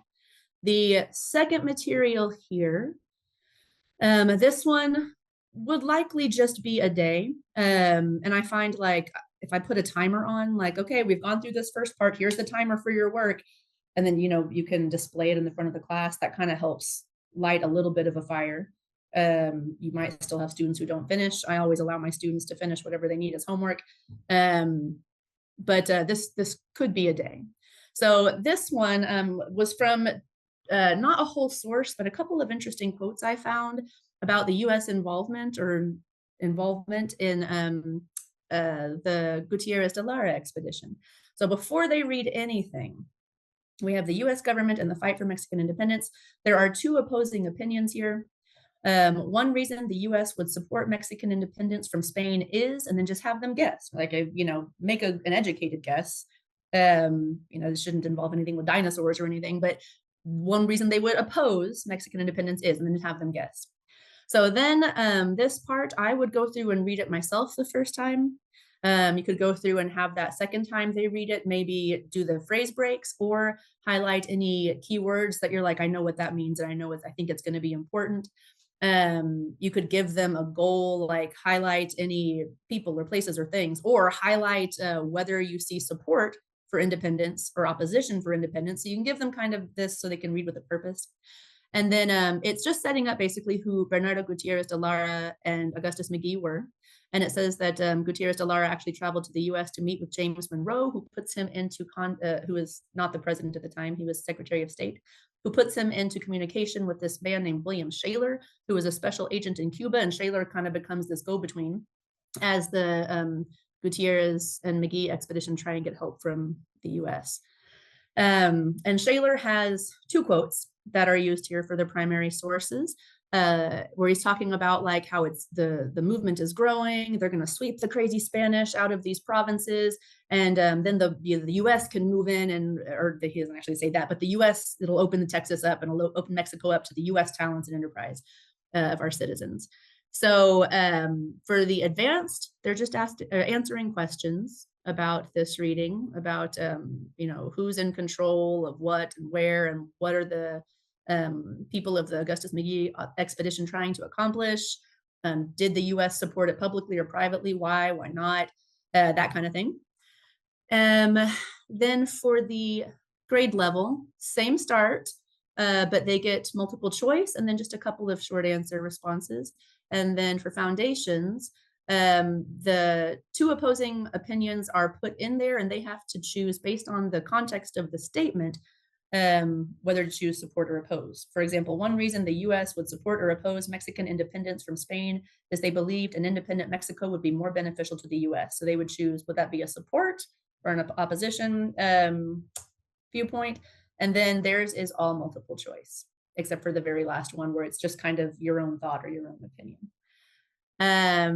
So that there, and that one I would say would take about a day. Making sure like you're always going to have one or two kids that might not finish it, but that should take one class period depending on how long your classes are. And there we go. I'll turn it back over. All right, fabulous. Thank you. Yeah, I love the Augustus McGee intrigue stuff. A lot of historians have speculated about how much the United States actually supported the rebellion behind the scenes, which is a fascinating sort of question that historians tend to argue about. But I love the access to like the actual conversation pieces. All right, guys. So let's get into our last section here. And the stories we've had is basically Spain went from terrible situation in 1800 to utter collapse by 1820. And that's the real amazing moment I think about all of this, is that the timing of Mexico's independence happens at this sort of nadir of Spanish influence within the region. And so it opens us up then to our question: why then does Spain, and then Mexico, because it inherits this, turn to American immigration to save Texas? Right? This happens under the Spanish, and then Mexico inherits it. So it's kind of at this moment of like everything's happening at once with our students, which can get really confusing. So I kind of wanted to walk through all of that with you guys real carefully, but also to pull the camera back again so that we can see the bigger picture about how all these different pieces fit together. All right. And again, as we're going along, throw your questions in the chat for me, for Courtney. She's there right now to answer any questions or thoughts you guys might have about the stuff that she was showing you guys. But anyway, so Mexico has its moment of independence, that 11-year war for independence from 1810 to 1821. Suddenly, surprisingly, actually, but suddenly succeeds in the spring of 1821 with Augustus Iturbide marching an army into Mexico City and taking over for the rebels. And what Mexico inherits at independence is the legacy of the Spanish in the region. What Mexico inherits at independence is really the aftermath of the Spanish in all of Mexico. We can't treat these things as separate. They're deeply connected to one another. Not like, again, Mexico just starts with a blank slate. It doesn't. So what Mexico has at independence is a real challenge in front of themselves. And that starts with, again, we come back to the thing we talked about all day yesterday: land, geography. These things matter. And Mexico is huge territory with 6 million people spread across a massive amount of land. So look at this map, right? This is New Spain at the moment of its collapse. But it stretches from, almost Central America. Actually, Mexico controlled Guatemala at its very beginning as well. But right down here, you say the Yucatan, right here, right? That is a very different environment than, say, the deserts of Chihuahua or the mountains of California, right? It's a huge area in a time before phone calls or even the telegraph. Like, the fastest thing at this time is a galloping horse. And try to control that much land and consolidate it together is really hard to do. And there's 6 million people you're trying to bring into this new nation who are spread across this entire expanse. And most of those people do not think of themselves as Mexican. All right, about 60% of them are Indians of various tribes across Mexico, including the Comanches or Apaches or Caddos, but other groups throughout all of Mexico. And most of those do not speak Spanish. And they definitely don't think of themselves as part of this new Mexican nation, right? This is an idea that's just been formed and is going to need to bring people in. That's a real big challenge. So Mexico has to wrangle this big territory with all these different people, convince them that this is a new nation that they have allegiance to. Scary stuff crops up too, is that Mexico has a big security problem, right? Their enemies surround them, right? On one side, well, for one, you don't have the Spanish, do not accept Mexico's independence. The Spanish are not far away. They're in Cuba. They are going to and be happy to take over at any given time. They actually will invade in the late 1820s and try to retake Mexico. So that's there. Um, the Americans are here. They're not really seen as an enemy yet, but they are seen as a concern, right? And we'll talk about that in a little bit. You also have the Comanches, Apaches, these other hostile groups within Mexico who officially are Mexican, going to become Mexican citizens, but actually are seen as Indios Barbaros, like challenges within and a problem. And then you have, actually, this is something we never talk about, but the Russians. Never talk about the Russians in this time period. The Russians are actually off the coast of California and want to set up a base at San Francisco Bay because Spain barely controlled California. How is Mexico going to be handled? Right? So these are all problems that are also exacerbated by the real problem that Mexico faces almost above all else, which is that they are just dead broke. It's not like the Spanish left a huge treasury behind them. The Spanish had been taking silver out of Mexico. They don't leave a whole lot behind. And so the Mexican War for Independence destroys a lot of the economy in Mexico. And it also leaves the Mexican people themselves impoverished in a way that they're going to have to climb out of, at least try desperately to climb out, right? These are all the problems besetting Mexico in all kinds of ways, right? And so they actually put a commission together in Mexico City for the Mexican government that's being established to try to decide, okay, which are the worst problems, which ones we want to tackle first and put them in order of most urgent so that we can be strategic about this. And they made a report in December of 1821 of the biggest problem and then going on down the line from there. All right. What do you think the biggest problem would be? Throw it into the chat for me. What do you think the biggest problem they would say is facing Mexico at this time?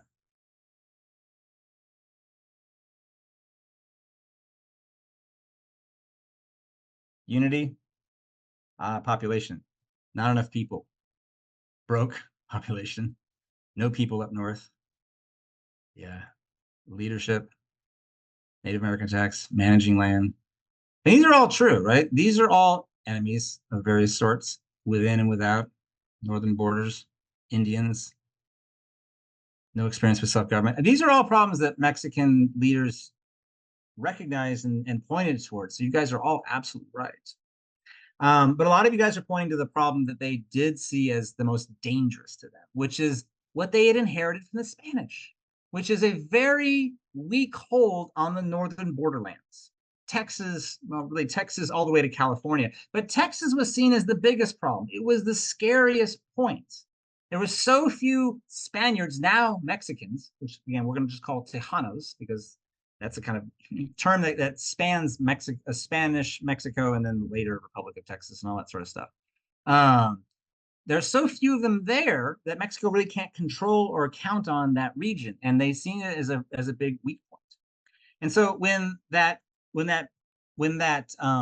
commission reports in December of 1821, the biggest problem they say that is confronting all of Mexico in surviving as a nation is not that they're broke, it's not that they're surrounded by enemies, it's how weak they are in Texas because of what they inherited from the Spanish, right? And we know this because they said it. And so here's a quote from the Mexico City Commission from December 1821. You can read it with me, but it says, "The most important problem is the security of the province of Texas. It would be an irreparable loss to the empire if this beautiful province is lost, and in order to save it, there remains only one recourse: to populate it." Because what they're worried about is that the Americans, somebody else, but definitely the Americans, could start coming in at Texas. And if they do that, it would literally cut Mexico in half and leave them vulnerable in every which direction. And that would be the most important immediate problem facing Mexico. All right. And it's not hard to see why they thought this could happen and why this was a really big challenge for them, why they were scared about this, right? Because if you look at the population numbers, they're not looking good for Mexico to control Texas, all right?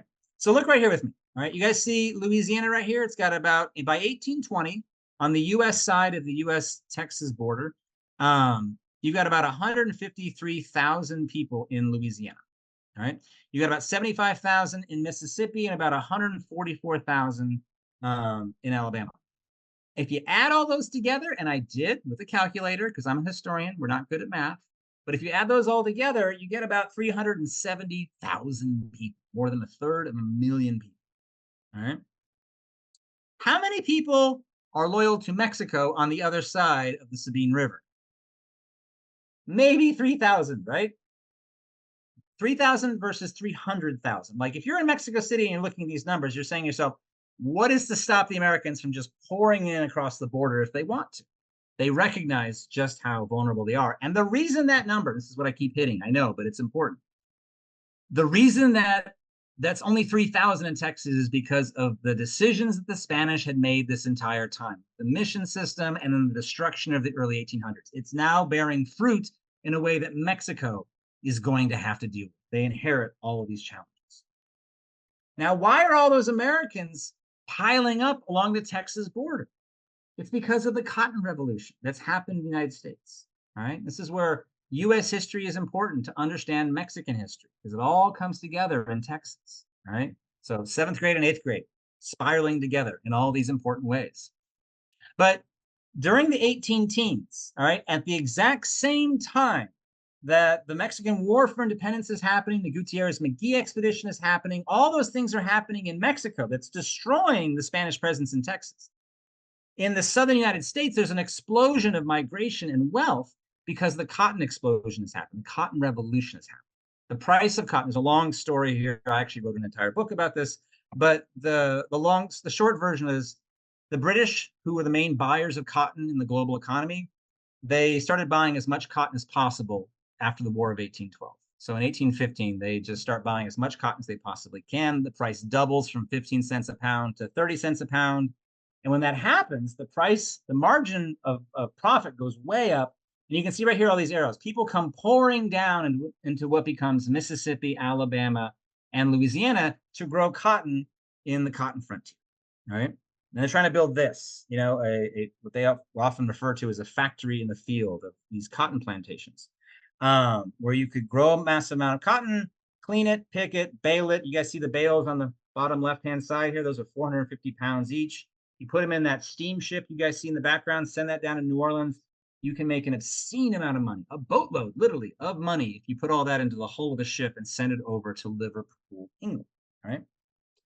And that had huge consequences for the United States that we'll get a chance to talk about, including expanding slavery dramatically westward as it creates Mississippi, Alabama, these places that we think of as the Deep South, because of this 370,000 people who are moving here, 40% of them are enslaved men, women, and children who are being brought here to be the labor force behind Mississippi and Alabama and Louisiana cotton plantations. All right. We'll get back to that story tomorrow, but I just wanted to bracket that because, again, that's a seed that's being planted that's going to sprout later, and it's going to be important for us to understand. All right. But it makes the Spaniards before them and then Mexico afterward very nervous because there's a big population of them. But the thing about it is there's no good reason for this third of a million people to come pouring over into Texas because there's plenty of room in Mississippi and Alabama and Louisiana to grow cotton and make a whole lot of money doing it, all right? What changes, again, is timing of stuff. And I know you guys know about the Panic of 1819, but I just want to put it in this larger context, right? In 1819, there's an economic collapse in the United States, right? Today, we call these depressions.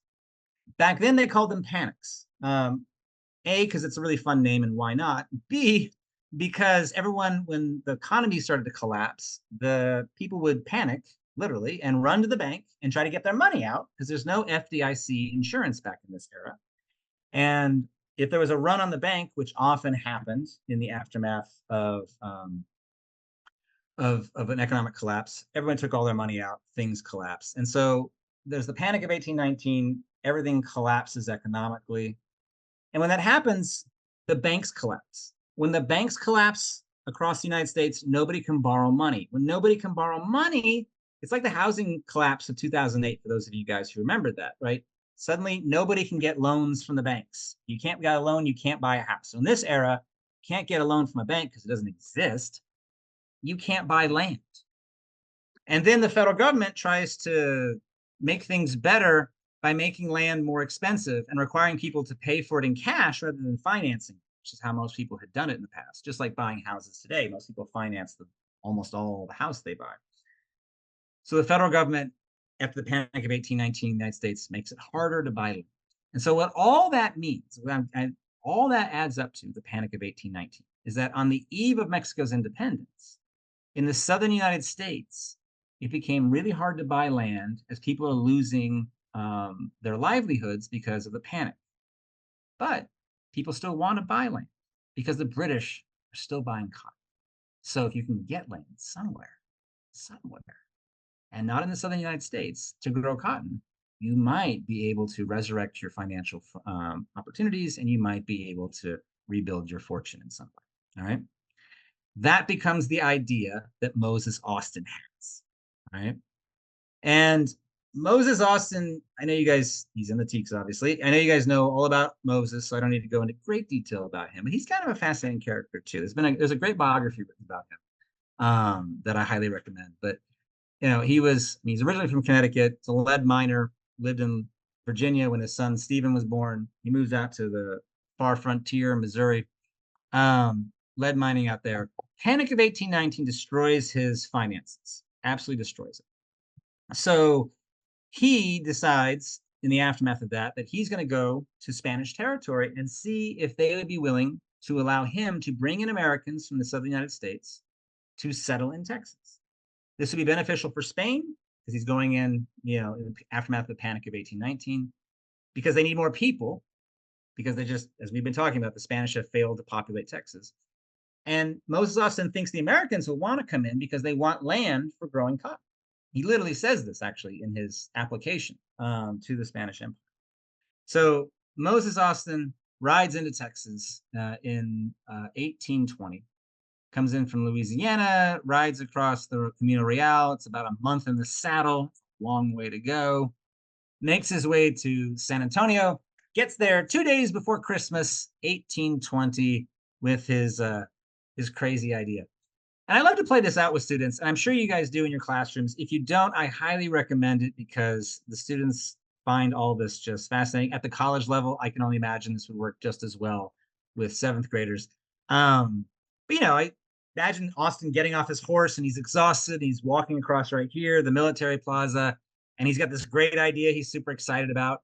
And when he gets into town, the governor, the last Spanish governor of Texas, a guy named Antonio Martinez, tells him, I'm not even going to listen to your idea.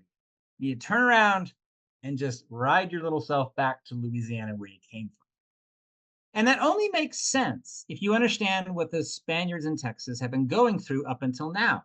The aftermath of the Gutierrez-McGee expedition, the Indian raiding that's been going on, and then the Anglo-American filibusters like James Long, who have been invading, and the Spaniards in Texas, the Tejanos in Texas, can't do anything about it. So when Moses Austin shows up, he looks really scary. And so the governor tells him to just go away, right? But then there's this amazing moment when he's walking back across the plaza here, and there's a guy who recognizes him. The guy's name is, he calls himself the Baron de Bastrop, which is a really, really fancy title. His actual name was Philip Bogle. He was a Dutchman who had moved to Spanish territory decades before. But apparently Moses Austin and the Baron de Bastrop had seen each other in a bar, probably in New Orleans. That's where all that stuff seems to happen. Years before. And the Baron recognized Moses and says, hey, Moses, what are you doing in San Antonio?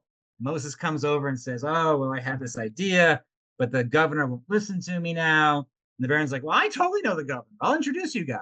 And so one of those amazing moments of fate where the Baron takes him over to the governor, introduces him and says, I can vouch for this guy. He's not crazy. Why don't you at least listen to him? All right.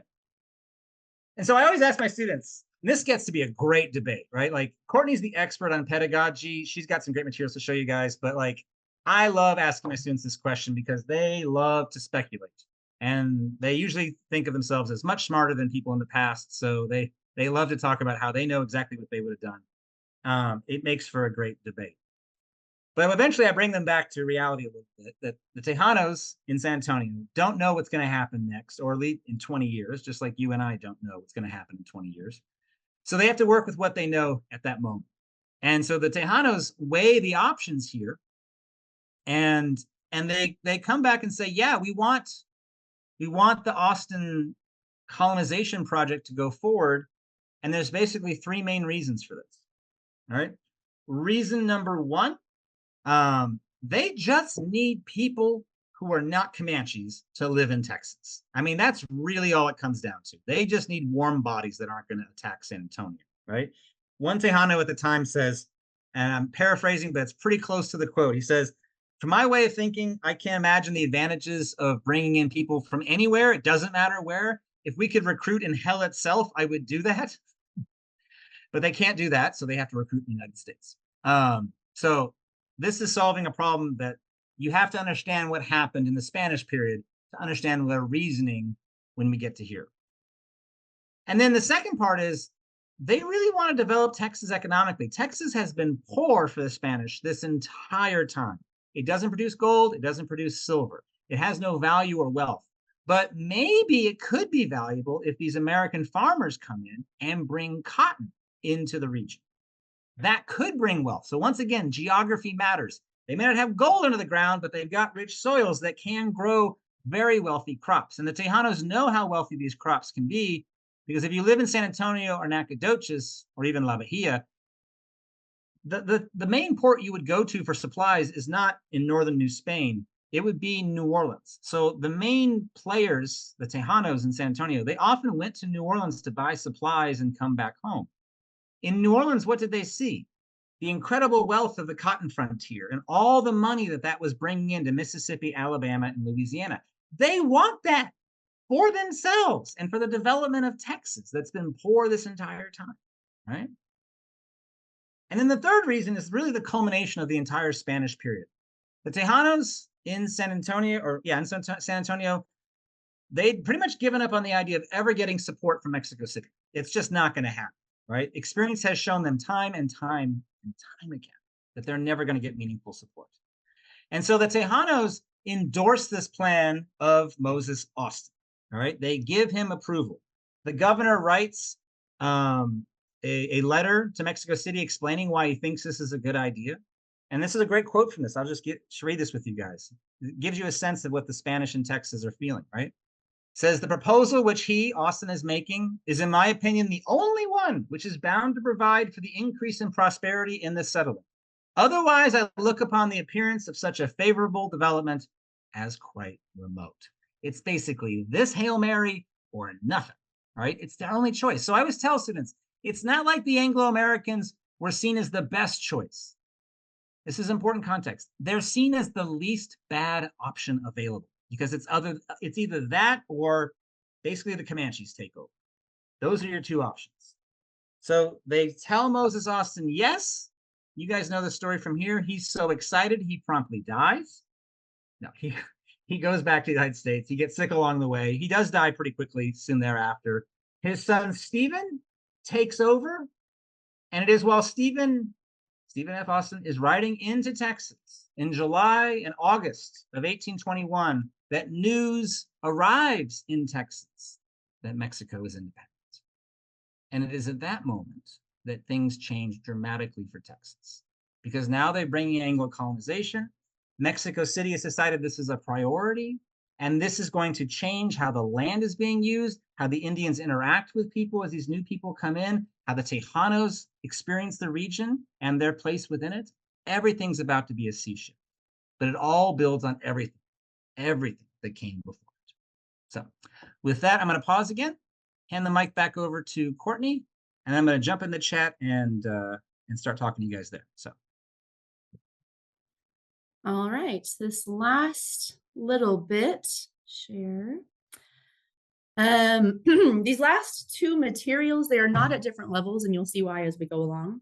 This first one is probably a lot of you have seen something like this already before. I did not make this up. I cannot take credit for this, but it's a really awesome way to connect ideas. So it's hexagon connections or hexagonal thinking. You might have seen it as that. And what it is basically is this is meant to be printed. You can print it on like sturdy paper if possible, maybe colorful paper, and it's meant to be cut out. So it takes a little bit of prep work, especially because you would want to make a copy for maybe one to share between 2 or 3 students. You could make like a class set of 30 of them, but it's something that is really good when working together. Or like if you have that student that's always like working ahead, that one student that's always working ahead, this is something you could give them to have them have something to do basically with making these connections in the topics that you're talking about. So what I've done here is I have taken keywords, people, places, things, events, whatever, from what Andrew has talked about today and a little bit of yesterday. And I have just put them around the sides of each one of these hexagons. Some words can be kind of general, like failure. Some can be specific to a certain topic, like presidio. Just anything that you think of, vocabulary, any kind of word really connected to what you've been talking about. And the idea of this is to have the students use this to make connections between what they've been learning. One of the ways you could do it is just to give it to them and tell them to start making connections. See what they do. Have them share, while I connected Caddo with mission, wherever that was, and convert, and okay, well, tell us more about that, talking about missions. Or you could also give them a topic to focus on. Within this, you could say, okay, now after you've just generally connected things, this one you could talk about goals and failures of missions. And then they're looking for things to make connections with the goals and failures of missions. Well, they go Texas. Texas had the missions. Catholic, okay, then they would be trying to figure out what could connect. So they probably wouldn't, like when you cut this out, you would want to connect whatever this side said with whatever is most connected with it. So if you found mission, wherever it went, or like religion here and Catholic there, you could put those connections here. And then when you're asking them to explain, like, oh, that's great, why did you put those two together? They have to explain their thinking. So yeah, giving them like 3 minutes to make these connections, talk about it. Okay, let's have a new topic. Problems in Mexico, or economic issues, American immigration, Mexican independence. You could use any of these and see what connections they make, and then have them explain the reason for making these connections. This is something I really liked to do for reviews of, a day's worth of material or a whole unit's worth of material, or just for that student who's worked ahead. Okay, take this and make me some connections with economic issues. And then as they're doing that, you can focus on what the rest of the class is doing with the work that they have not finished yet.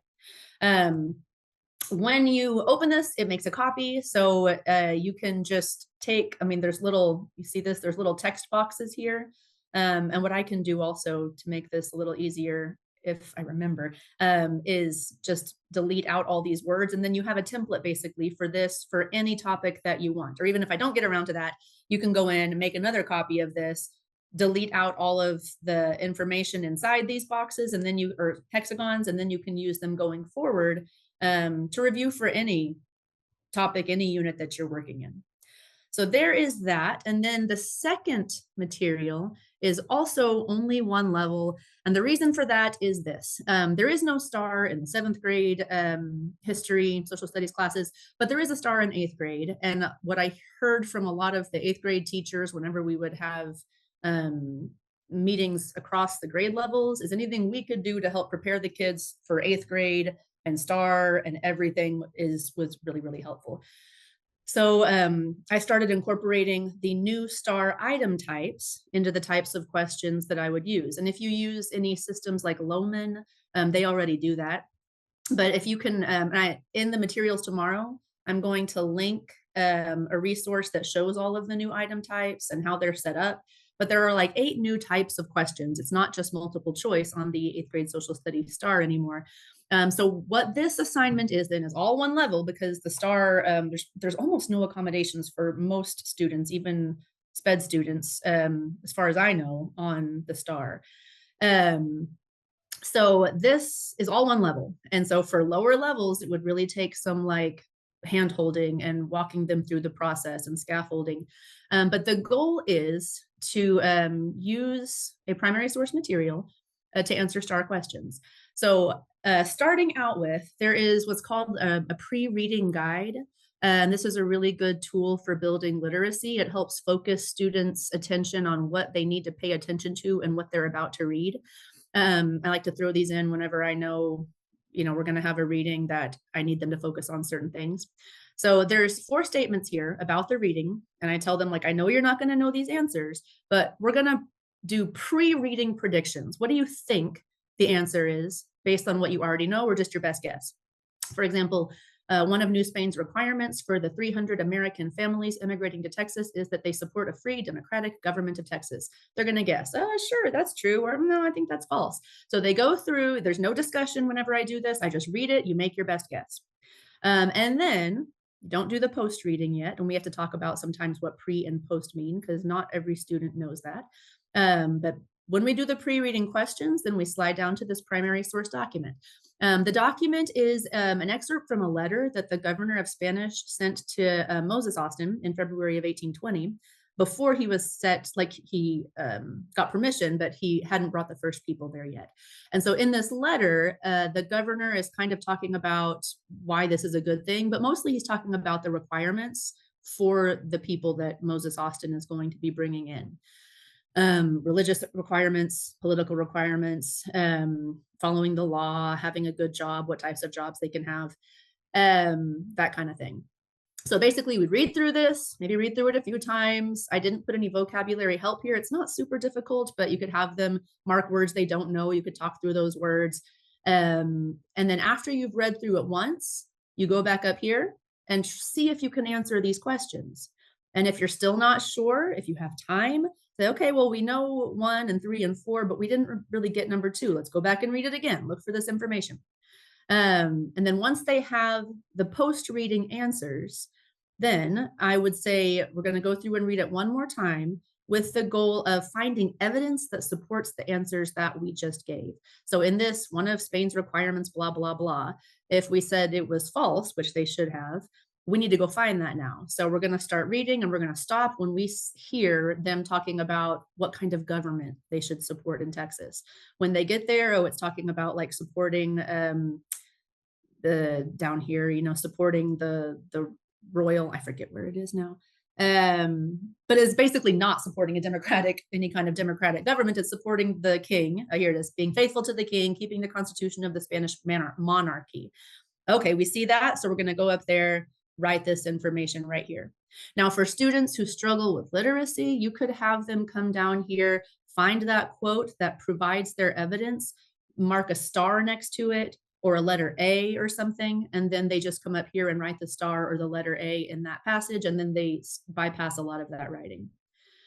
So after they have gone through and done all of that, found the evidence to support their passage, you're going to slide down, and here is where we introduce 4 of the new item types for the 8th grade social studies STAR. The first one is a multiple correct response. So according to the passage, what were 2 primary reasons? And in this case, they would need to mark 2 of the reasons for the Spanish government inviting the Americans to immigrate into the state. That is one of the new types of questions on the STAR.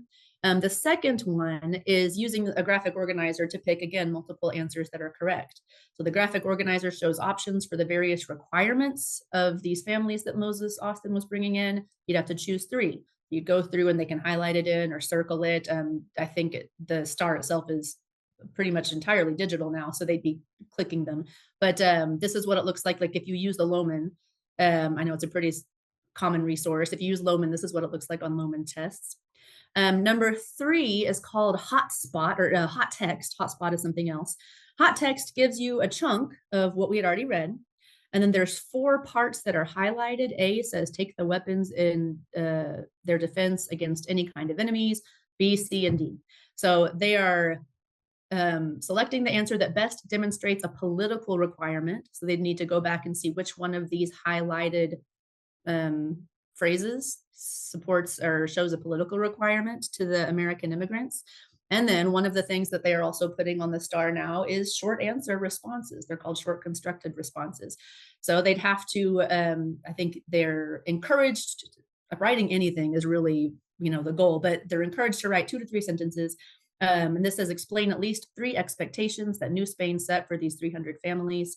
And for lower level students, again, give them a sentence stem to start with. 3 expectations that New Spain set up were blank. An example of this, whatever, like here's an example of this, here, wherever. You could even give them a sentence stem that shows them how to refer back to the text itself.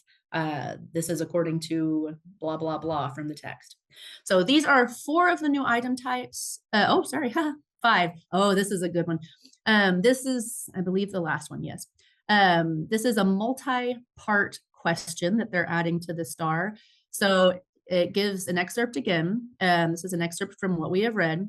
Part A asks about the attitude toward American families, or what was Spain's attitude toward American families who were immigrating. So you'd have to know this based on the context of the passage. And then part B asks for evidence from the passage that backs up the answer in part A. So 5. There are 5 of the new star item types. And that's why this is only one level, because pretty much every single level of student is going to see the same star. But incorporating those in 7th grade can be really, really beneficial because the star was a beast to begin with. And with these new item types, it's much, much more difficult. And so seeing these as early as possible can really help prepare them to be successful in 8th grade. And that's 302. Okay, let me stop my sharing and I'll check the messaging box. All right. Well, we'll pick up the story again tomorrow and go through the Mexican period in great detail and tie up a lot of the connections across all 3 days and put those pieces together.